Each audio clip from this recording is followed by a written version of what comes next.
This is the story of American freedom.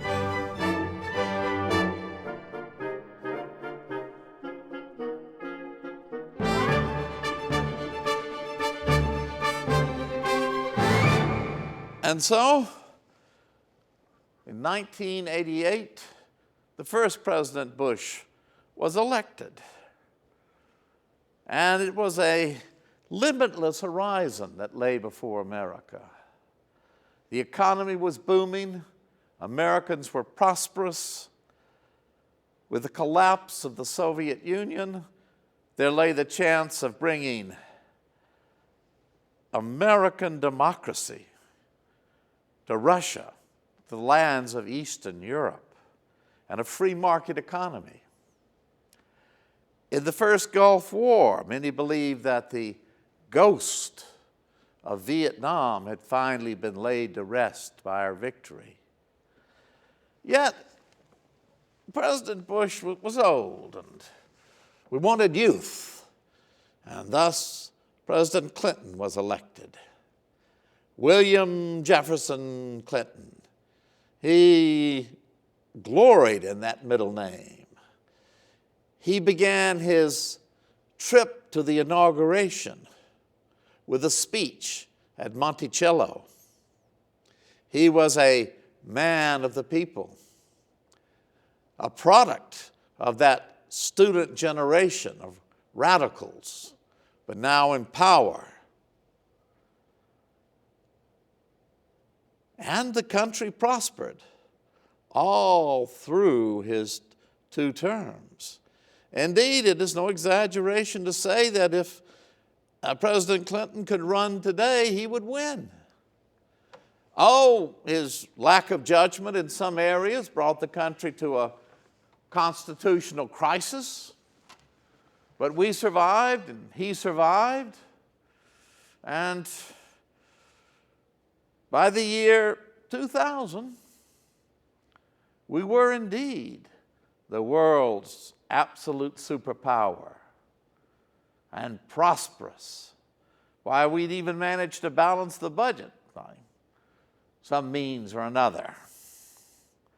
But you know, it is exactly when a nation is at its height that a leader must exhibit the most important attribute of leadership, and that is foresight.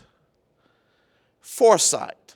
Already in the 5th century BC, the profound Greek historian Thucydides said that foresight was the most critical attribute of a great leader. And foresight is the ability to see a problem before it becomes a problem, and to solve it with a solution that is good in both the short and the long term. A good example is the atomic bomb. It was a good short-term solution to the war with Japan. And yet, for years thereafter, including right now, we stand on the verge of nuclear destruction as nuclear weapons proliferate around the world. So foresight. Foresight should have seen that the energy situation needed bold solutions. Richard Nixon had reached out to China. Oh, for generations, American business has wanted to get itself into the markets of China. We little suspected that China would become our strongest competitor, an economic power as strong as we are. That China would come to own a major part of our national debt. And that China, which has always seen itself as the center of the world, was not willing to recognize American hegemony. That China would continue to build a powerful, well-armed army.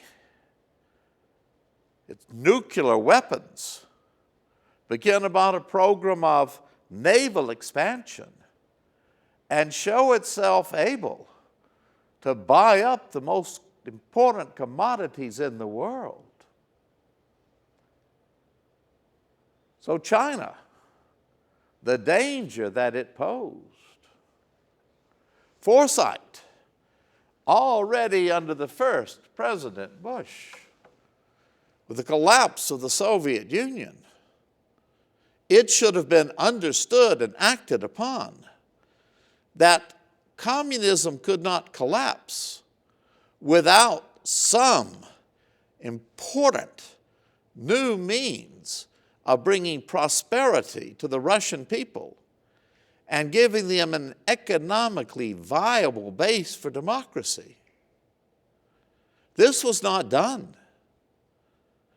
And all through this period, Russia remained and remains deeply bitter at the failure of the United States to step in with some new form of Marshall Plan that would have rebuilt its economy.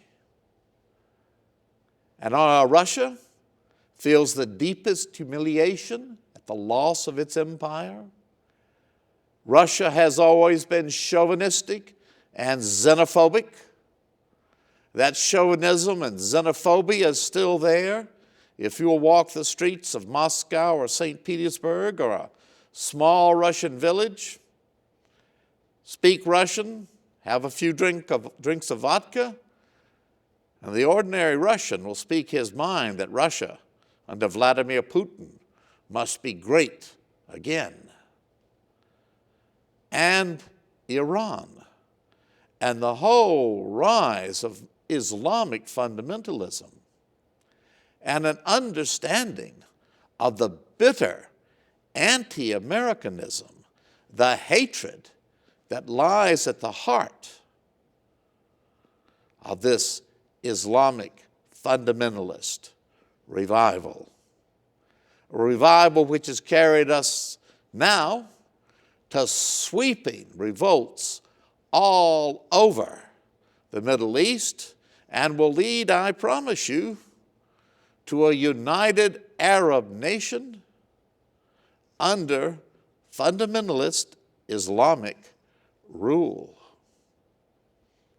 The terrorism, already at the millennium, the American government sent out warnings to travelers about an Osama bin Laden and a group that might plot terrorist attacks. But this too was allowed to grow and fester. That foresight was lacking. And so it was when the second President Bush was elected in 2000, we did indeed stand at an apex of power. But with these deep forces threatening that power. And within 9 months, these forces had struck. And an American public was again horrified. How could this attack, the death of thousands of Americans, come about? Where was our national security? Where was the leadership to foresee this? And yes, in the days that followed, President Bush rallied the nation, presented a strong and forceful presence. But by the end of his term, he had failed. He had failed in a way as tragic as that of Lyndon Johnson. It was a failure brought about by a resolute and willingness on the part of President Bush and his advisors to ignore the lessons of history, to ignore the past, to believe that with all of our technology, we are above those lessons. And thus began the wars in the Middle East. Now, it may well be argued by later historians that had President Bush, on the day after 9/11, invaded Iraq, he would have had the full force of the support of much of the world behind him. American troops would, as they did, sweep through Iraq, go on into Iran, rightfully arguing that Iran was the center of these plots against America, strongly stating again our absolute support of Israel and our determination to do everything in support of Israel. But first, we struck in Afghanistan, unwilling to learn from the example of the Soviets and of every nation since Alexander the Great, that Afghanistan is not going to welcome anybody as a liberator. It hates everybody but Afghans, and it is impossible to conquer. And then a war in Iraq.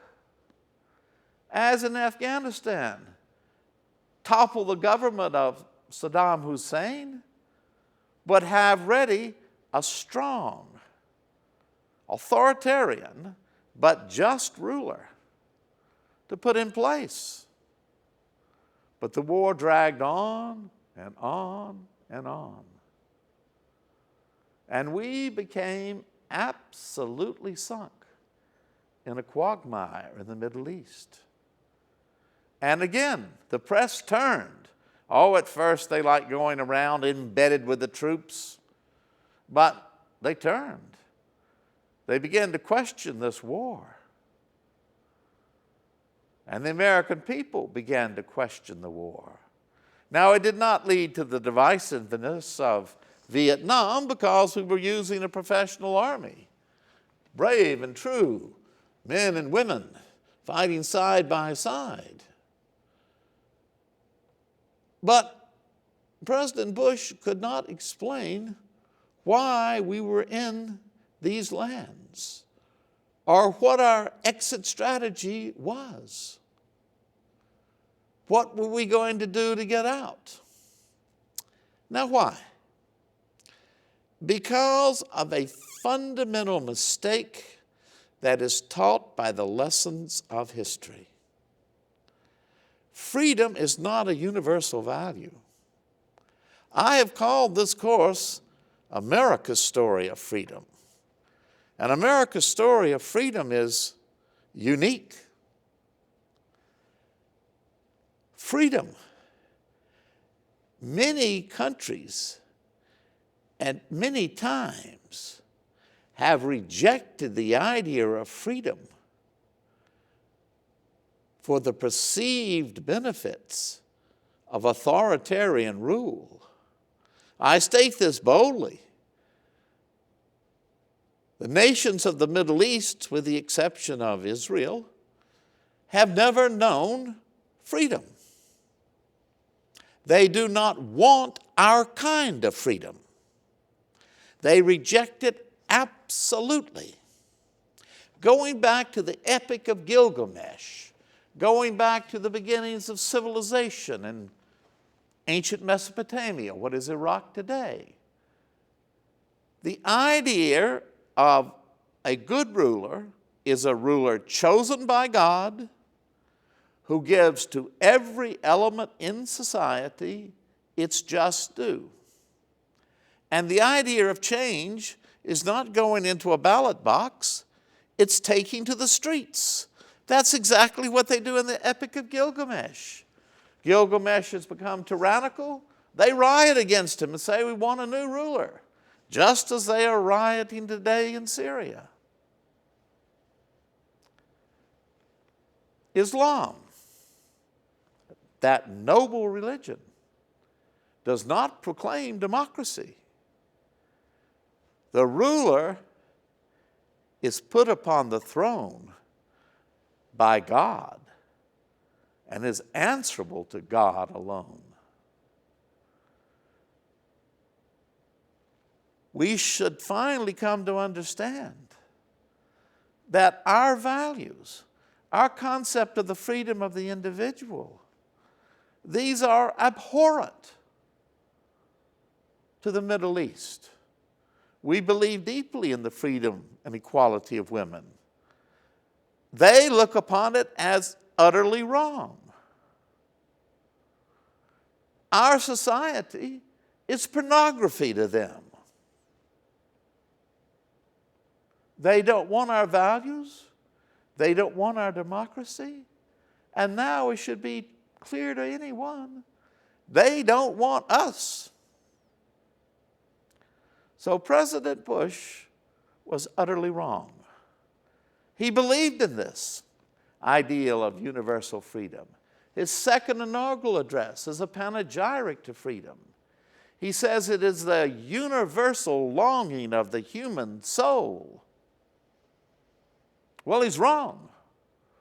The universal longing of the human soul is security and the ability to take care of your family and to live under your traditions. And the most basic concept of national freedom is you don't want to be ruled by anyone else.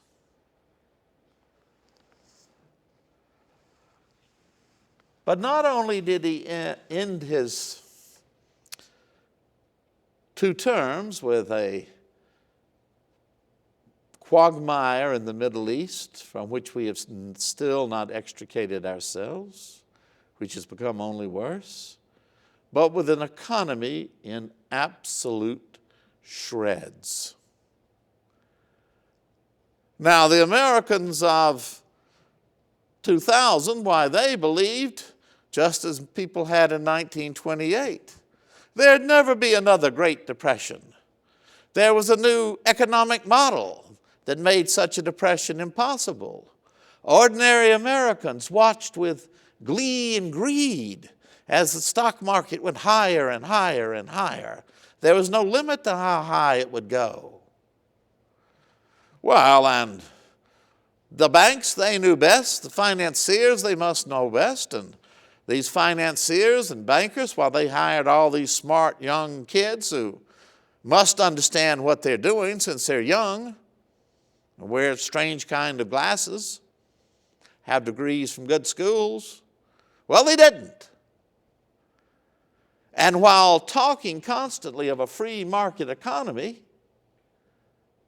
President Bush and his advisors, his economic advisors, political advisors, really were dealing with and supporting an economy in which the free market was very much in the hands of the business and financial interest.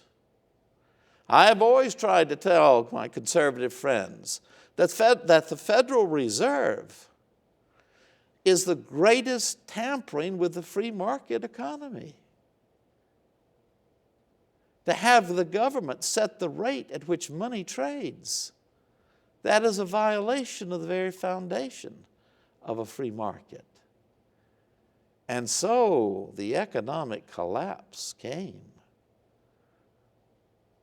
with devastating results. President Obama then came into office. His very election spoke to the legacy of Martin Luther King.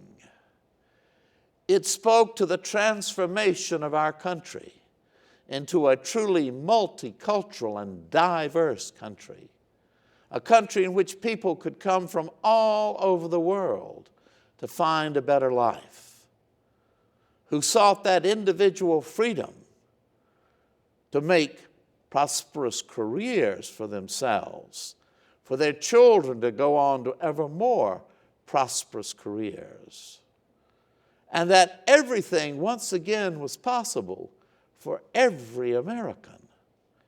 And it should have been a time of hope. But priorities had to be set. And the priority that had elected President Obama was to fix the economy, to get it going again, and to get out of the Middle East. Well, it's debated whether the economy is better or not. And as for the Middle East, I just have to disagree with President Obama.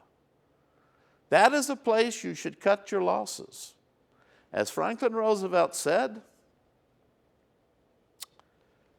focus on America and America first. If we had withdrawn our troops from Afghanistan and Iraq on the day after President Obama was inaugurated, that would just have been a change of policy. But we stayed on in Iraq until we left in defeat, and we are still in Afghanistan, where American soldiers are being shot down by our Afghan allies. And the Middle East ablaze.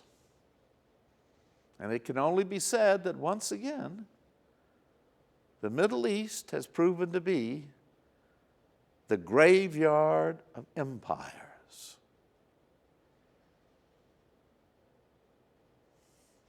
So we stand today and ask the question, whither?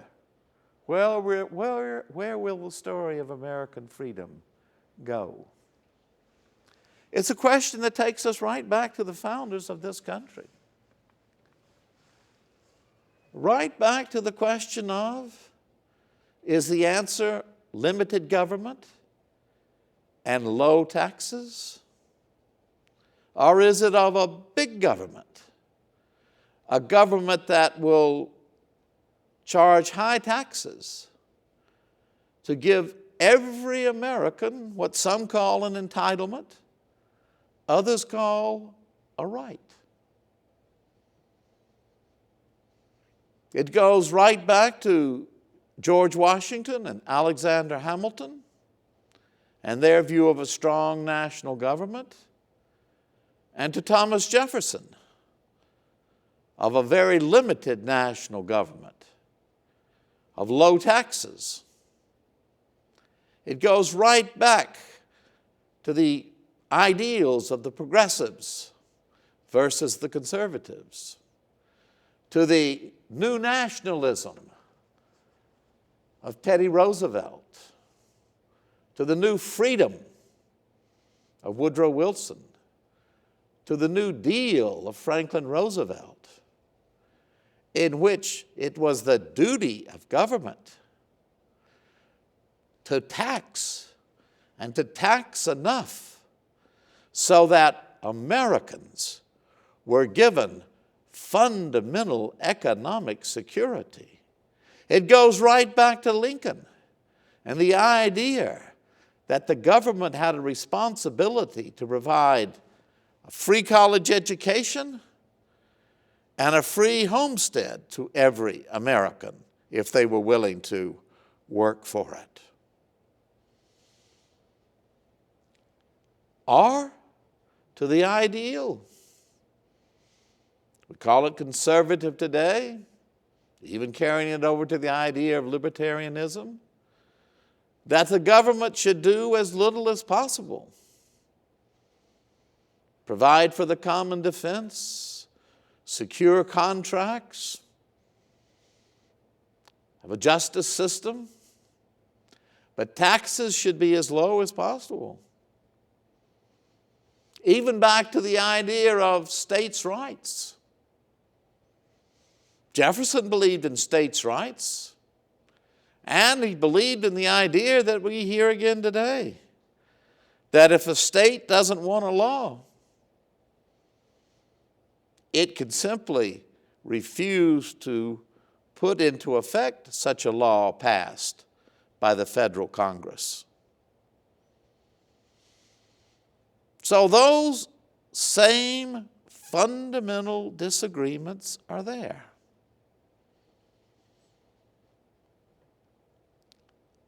And they are deeply divisive. But there are even deeper questions.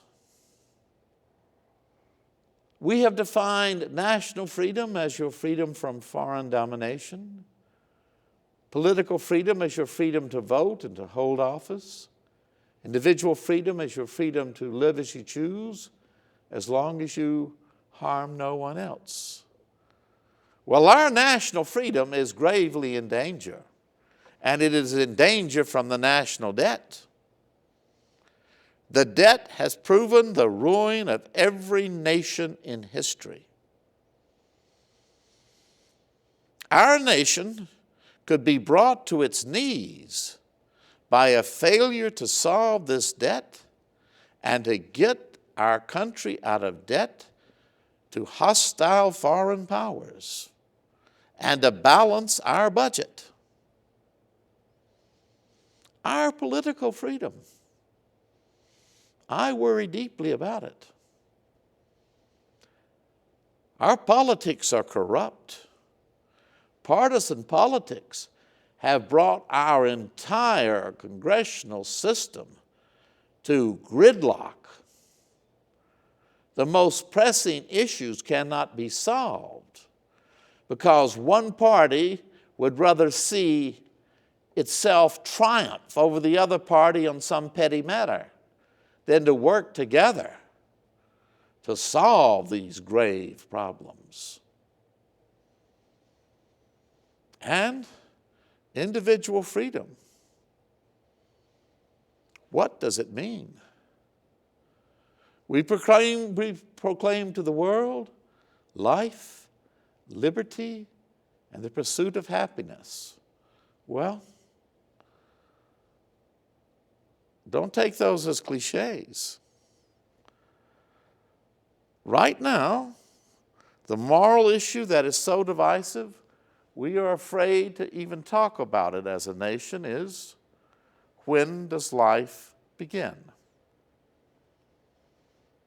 After all, the Confederates believed it was their right to own property in humans.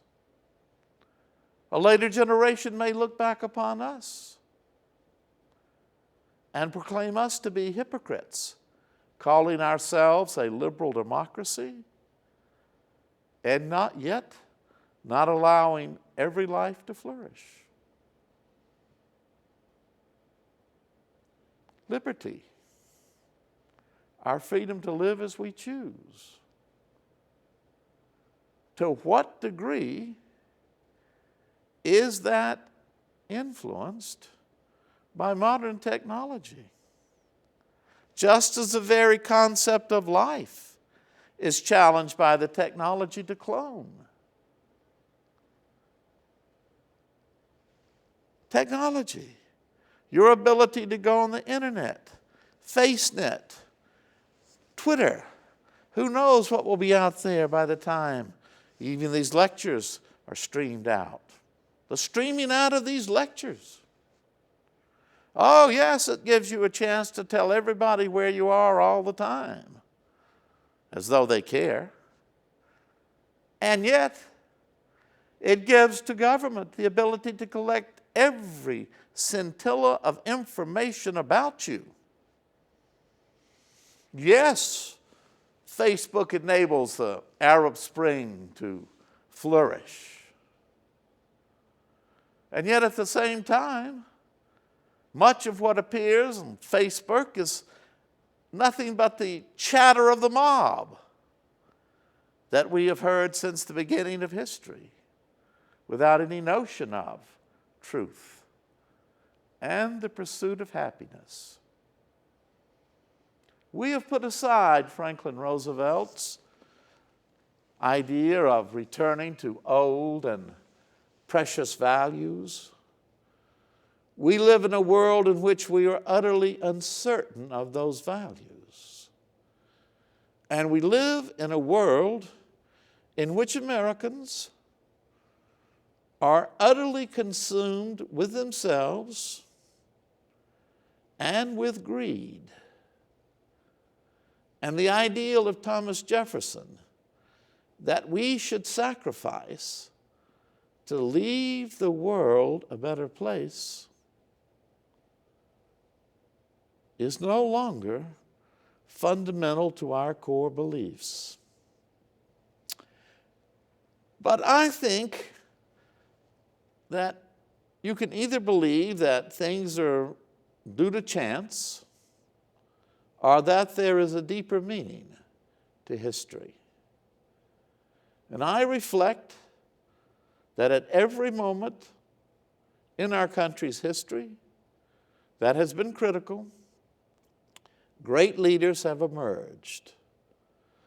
The galaxy of statesmen we call the founders, Abraham Lincoln, Franklin Roosevelt, Ronald Reagan. And I believe that there is somewhere in this great country a leader who again can appeal to all that is best in the American people. That there are still men and women who want to be elected to Congress, not for the salary, not for partisan politics, but to do what is best for this country. And I still believed that our society, that Americans are the best, the most magnanimous, the most willing to forgive, the most willing to follow the light once they are shown that light than any nation in history. And that we still have a great destiny to fulfill, and that, as Franklin Roosevelt said, this great nation will endure as it has endured, it will revive, and it will prosper.